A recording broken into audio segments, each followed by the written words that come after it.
My name is Boyd Sharp. I'm 39 years old. I'm an IT guy. Work in an office all day, and I am in the biggest rut. I need a reason to get out of bed in the morning, and I don't have it. Yeah. Boyd has no background in mixed martial arts, but somehow he came up with the idea of, hey, I want to try this. Here we go. Hard here, let's go! Yeah. I've never been in a fight in my entire life, but in 1 year, I'm going to get in a mixed martial arts cage and fight a professional fight. You better get up and fight.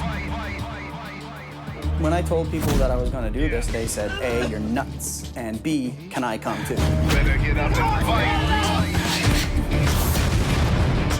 And I'm just trying to show that ordinary people, when they put their minds to it, can do extraordinary things. You better get up and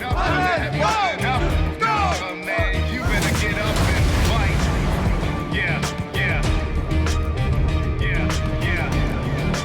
You better get up and fight. Keep moving. This is you. Enjoy this, okay? There's 1,000 people here watching you, okay? Enjoy this. Morteza Shai is having his first fight. It's a big deal, not just for him, but for the members of his tribe, a group of aspiring fighters in the Cubicle to the Cage program. 300 tried out, 30 were chosen, 25 remain, but only Morteza is fighting. The goal is to fight after 1 year. Morteza is in the ring after just 3 months. He's a gifted kickboxer, skilled and extremely fit, but he lacks focus and is overconfident. And he's about to pay the price. He's got the potential to be a good fighter, but he may have a problem where he already thinks he is a great fighter. So he is probably the kind of guy who needs to lose before he's going to realize that, hey, this is real, this is serious, it's not a game. That's it! Again, just swing wild, Morteza! That's it! I never got a serious. That was my big mistake. I'm sorry for my teammates, my coach, my friends, everybody who was supporting me. That was my big mistake. And I learned that from this mistake that I should take everything serious. That's about it. This knockout was a harsh blow, not just for Morteza, but for all of the Cubes. The Cubes train under Team Titans, a team that typically fares very well on fight night. Tonight, Titans had one big victory, but 6 other fighters suffered punishing defeats. It's a disturbing reminder that this journey could end in devastation.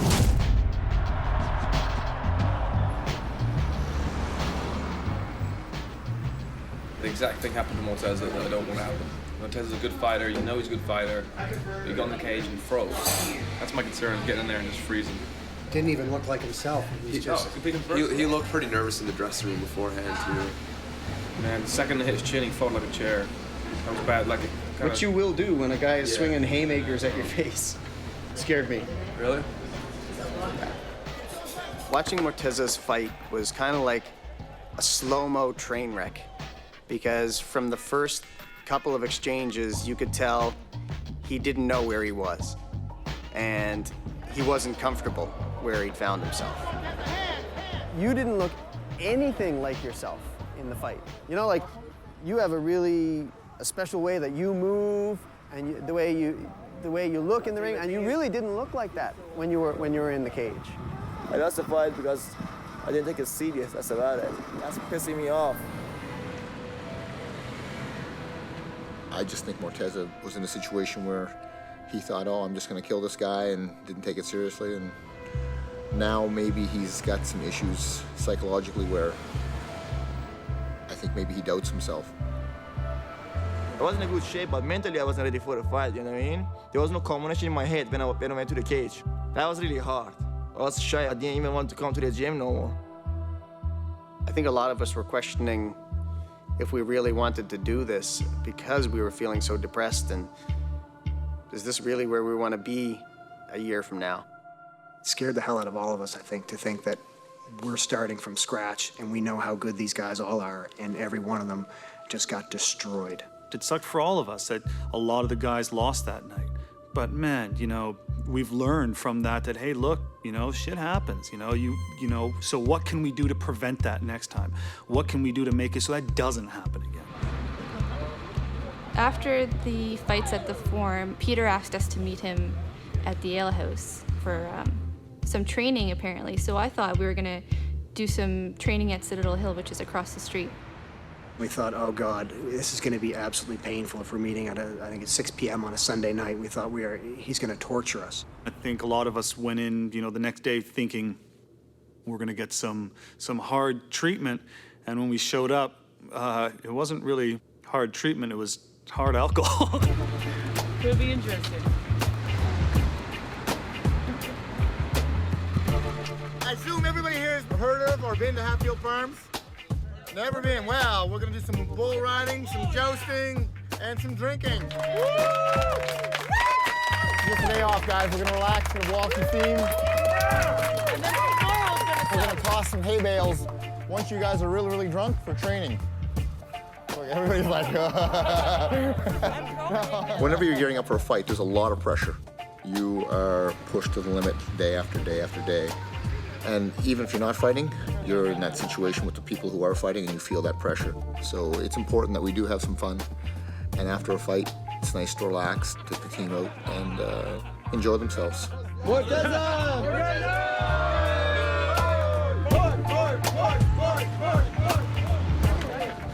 When we found out that Peter was actually taking us to Hatfield Farms, I think there was a massive release.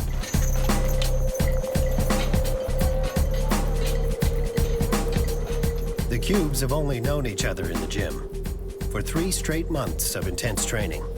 So this little celebration was a welcome break from Peter's workouts.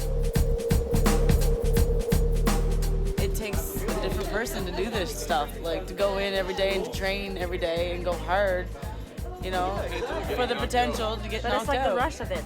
The fact that you even get into the ring in the first place, I think, is a testament to the strength that you have. I think that's exactly why we do this in the first place.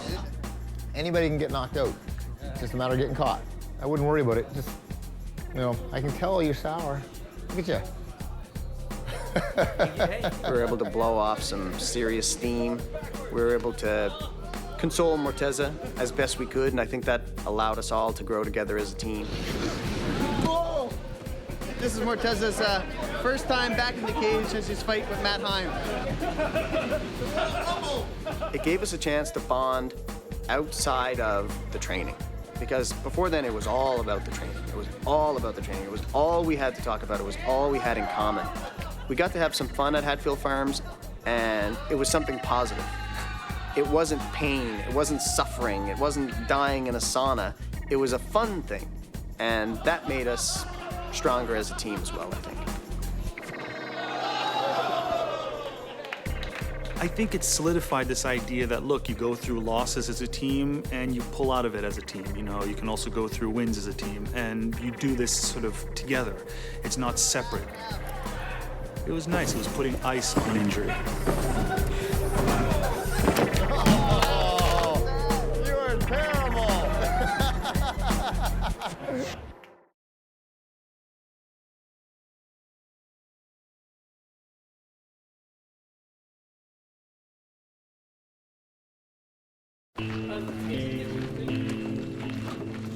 The Cubes just saw one of their own teammates get knocked out in the first round of his first pro fight.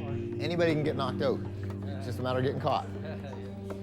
Head trainer Peter Martel decided it was a good time to get them out of the gym and relax after 3 months of training. We are kind of turning a corner here. We're going to go into a new phase. You guys saw from that last fight that the reality of the cage is it's pretty sobering. You get smashed, you get knocked out, you lose. But you've seen how it goes. So we don't want that to happen. So you guys are going to be stepping it up. And that means that some of you guys may not make it. Some of you guys are probably going to get knocked off, you're going to leave, you're going to get hurt. So enjoy this night, because it's going to be the last one you have for a long time. Okay? And that means I don't want to see you out drinking. You're going to be focused on eating right, training. Okay? Focus. We want you guys to do well. We want a good turnout. We want a good result in the cage. You guys are a great team. You're doing a good job. It's really a testimony to your tenacity, your will, your spirit that you're still here. You know, you guys should give yourselves a hand. Hey, let's go get drunk.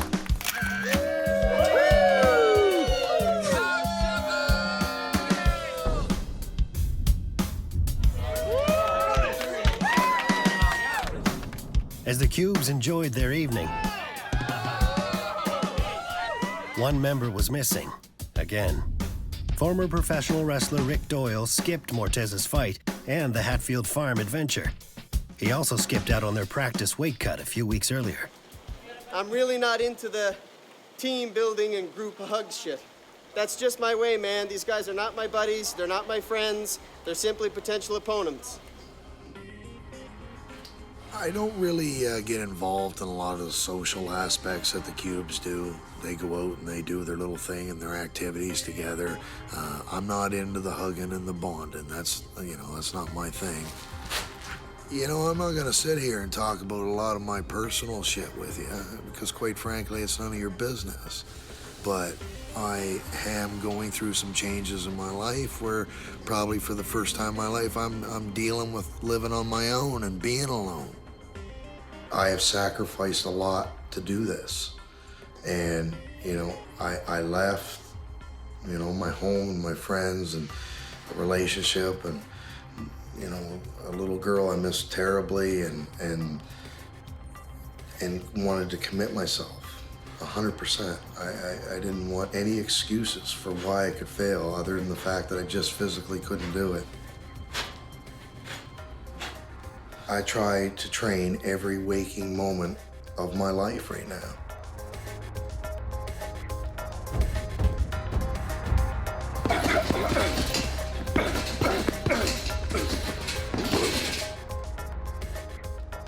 I think everybody knows somebody who kind of comes off really hard, and somebody knows them really well and defends them and says, you know, when you get beyond the facade, they're actually a really, really nice person. Well, I would say that about 90% of the time, that ain't Rick. That with Rick Doyle, the son of a bitch you see is the son of a bitch you get. I'm gonna be a cocky prick most of the time. I just like doing that. When I meet somebody, I automatically hate them, and then I learn to like them with time. He claims he's never seen a mixed martial arts event in his life. He claims he hates the sport, and I have no idea how he even ended up in this program. There's something in him that's driving him that's a little bit different than everybody else I know. He doesn't like the jujitsu, he doesn't like the cardio. I mean, I don't know why he's coming to class every night. But that guy is so unerringly negative, it's unbelievable. I mean, I'm a really positive person. I mean, there's balance in the universe because Rick and I both exist. Rick hates everything. I absolutely love Boyd Sharp. Don't ever tell him that, because I call him a f***ing nerd all the time, and that's what he is. He doesn't have a car right now, so I've been driving him back and forth to class. How's it going, boss? Not bad, old man. You just stay out of the shower, so at least I don't have to smell you all the way. You missed a good time at the farm. At the farm? The farm was a blast. I like that. You know, you're all a great group of guys. I don't have a thing against any one person. It's just, I want to do my thing, and I want to, my own time is my own time. This has given me an opportunity to try to focus maybe some of my aggression. My goal is to be the best fighter I could possibly be.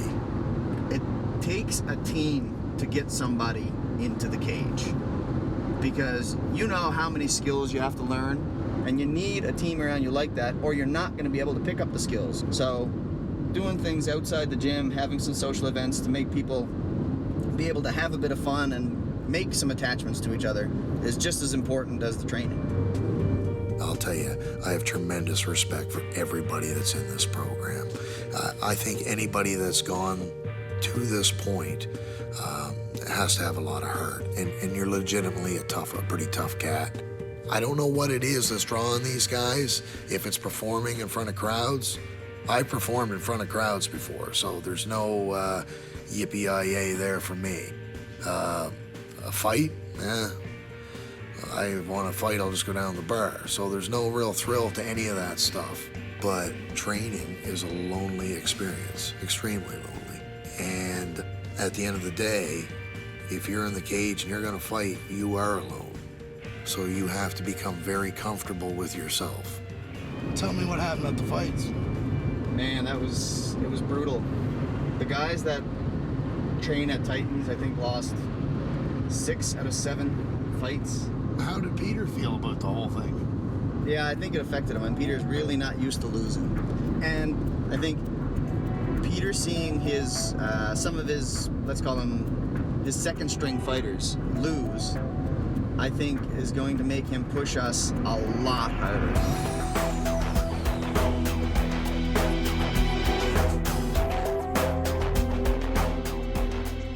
As the weeks pass since the 3-month mark, the level of intensity increases. If you hurt him, he'll tap.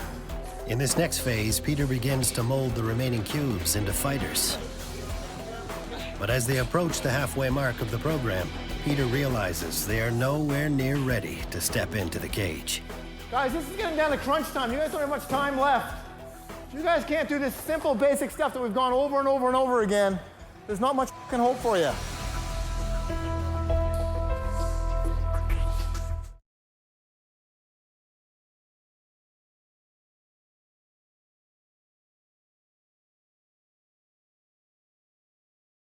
Control your breathing now.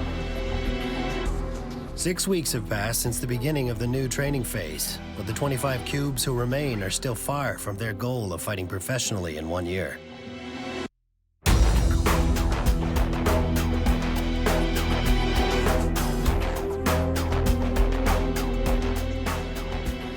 If I'm softening you now, you're going to pay for it in the cage. So your choices are to suffer now and win later, or take the easy road out now and lose later. So when you're sitting there telling yourself you can't take it anymore, you want to look behind yourself and feel that 800-pound gorilla breathing down your neck, the one that's coming after you, the one that's going to be trying to smash your head in when you're in the cage. And that should help you find the will, the strength, and the desire to stay and fight. After seeing his team suffer at the last event, Peter realizes he needs to step up the training with the cubes if he hopes to have any of them ready. Guys, this is getting down to crunch time. You guys don't have much time left. If you guys can't do this simple, basic stuff that we've gone over and over and over again, there's not much hope for you. Not the same as training with the pros, I'll tell you that. When I show them something, they generally get it. First time, second time. These guys here, I may as well be trying to teach them how to fly. That's a pretty pansy-ass pace. Get moving. Just want to see who's going to push themselves. See what kind of heart they got coming back up this hill.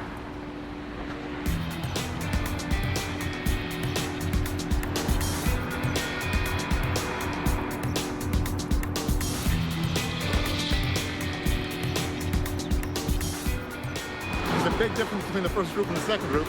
The second group's just coming into view. The biggest disappointment would be to see people walking. If you can't run 2 kilometers without walking, what are you doing trying to be a fighter? I mean, it's 2 kilometers. You know, I mean, this is supposed to be an elite athlete, and they have to walk on a 2-kilometer run.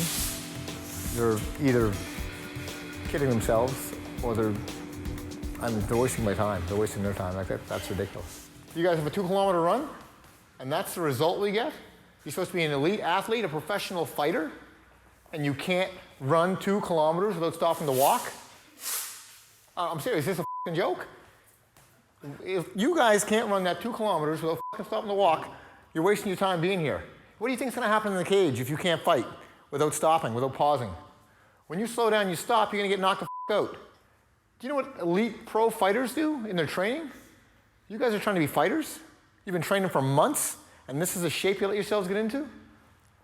I don't know what to do. Like, we're halfway through, and you guys are a f***ing mess. It's a joke. It's embarrassing. It's embarrassing for me. You have to fight in the name of Titans? And most of you aren't going to be able to come anywhere close to fighting in 5 years, let alone 5 f***ing months. What you're doing is you're taking my focus away from people who could be doing well, who could be going places, who could be fighting. So you get two choices. Quit, I'm going to cut you, or step the f*** up. I really hate to be mean to them like that, but I can't keep blowing smoke up their ass.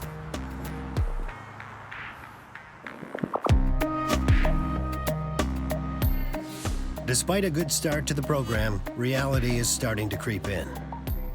Morteza still hasn't learned his lesson and still backs straight up. The exact flaw which got him knocked out.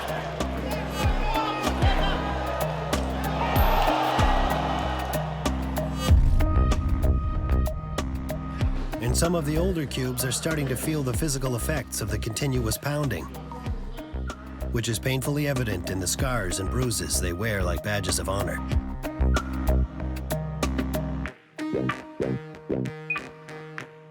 This sport is just not meant for 40-year-olds, and that was obvious from the very beginning. It is not.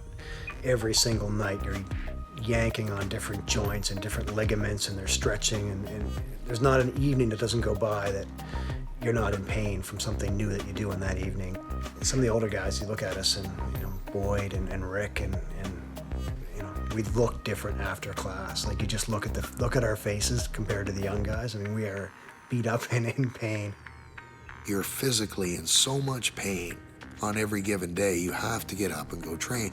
You got to remember, we're taking something that apparently takes 3 to 5 years for a lot younger guy than me, and they're trying to cram it into 1 year.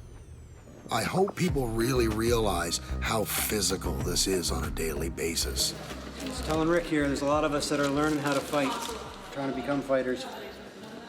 This guy here is a born fighter, so he'd probably take any of us if we actually stepped in a cage right now, regardless of technique. It's not true, man. I'm breaking up. I'm breaking up. This guy's going all the way here. This guy right here. These guys joined a program where they're trying to be ready to fight in a year. That was a challenge. So if they're not getting it, if they're not pushing themselves, if they're not driving themselves, if they're not letting me drive them, then they're not going to make it. It's a simple drill, guys. You guys have done it before. It takes a special person to do this, to be successful at it. I've got to get rid of the dead weight so I can focus on the people who can do well. These guys here were spending a whole class on 1 or 2 techniques, and at the end of the class, they still don't have it. They don't know how the hell they're supposed to have enough weapons to fight. No. You're not going to clear his legs with your arms.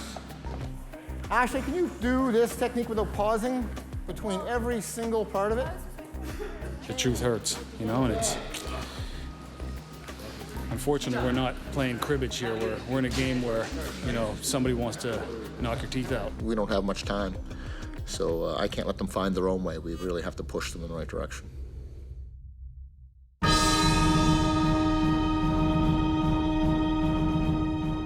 Next time on Cubicle to the Cage, Peter holds surprise one-on-one meetings. Some of the cubes will have to go, so those who remain can contend for a final spot in the cage. You're not going to be in a position to fight. Yeah. Now here we go. Yeah. Come on. All right, now here we go. Yo, like a doormat laying flat out from the weight of the days. They all seem the same. Are you slipping past the limit of all you can take? Unsteady the everyday. Are you ready to break? You better get up and fight. You better get up and fight. Yeah. You better get up and fight. So you've been beat up, knocked down, and kicked around on the hard ground, trying to make your way through the back.